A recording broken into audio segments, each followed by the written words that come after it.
10 லட்சம் ரூபாய் பிணைத் தொகை செலுத்த வேண்டும், வழக்கு தொடர்பாக பொதுவெளியில் பேசக்கூடாது, கீழமை நீதிமன்ற விசாரணைக்கு தவறாமல் ஆஜராக வேண்டும் ஆகிய நிபந்தனைகளின் பேரில் அவருக்கு ஜாமீன் வழங்கி நீதிபதிகள் உத்தரவிட்டனர்.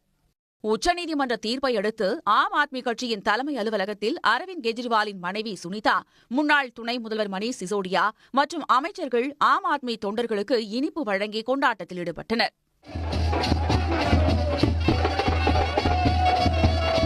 இந்நிலையில் உச்சநீதிமன்ற தீர்ப்பை தொடர்ந்து 6 மாத சிறைவாசத்திற்கு பின் திகார் சிறையிலிருந்து அரவிந்த் கெஜ்ரிவால் விடுதலையானார். கொட்டும் மழையையும் பொருட்படுத்தாமல் சிறைவாசலில் கூடியிருந்த ஆம் ஆத்மி கட்சி தொண்டர்கள் வரவேற்றனர்.